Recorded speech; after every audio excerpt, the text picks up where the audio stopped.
G'day guys, welcome back to Cakes by Chopper. Today we have Ghostface from the Scream movie. This was a request from Kayla on the Facebook page. Thanks Kayla, it was a great idea. I had to do it straight away. Okay, starting off with your cake. Your size and dimensions will depend on how big your cake is.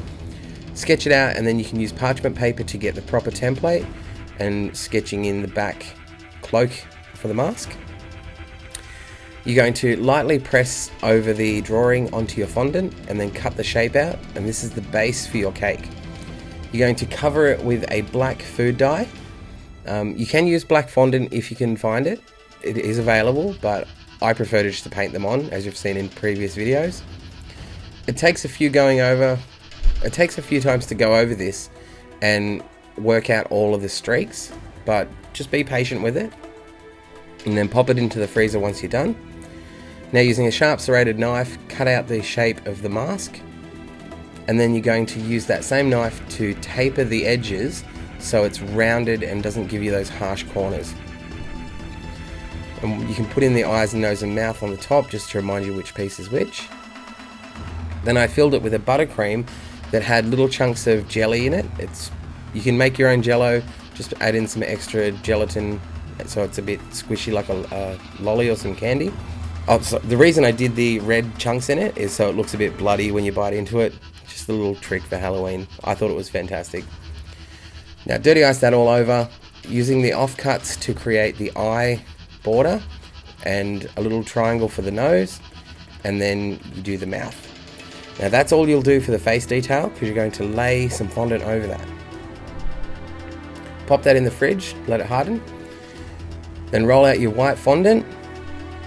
I've kept the squares of parchment paper roughly the same so I knew what shape to do.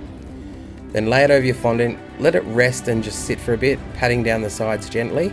Once you're happy with the fondant's look, you can cut away the excess, just lightly pushing in on the sides to give it a clean, smooth edge. Now using some of the excess rolled up fondant, you can smooth over the details on the face. This helps it, the fondant will concave to the shapes around and it won't give you any sharp edges, so I think that's a really good tip.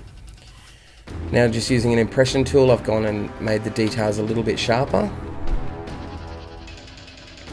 And then lay that on top of your background and you can start filling in the detail of the eyes, the nose and the mouth.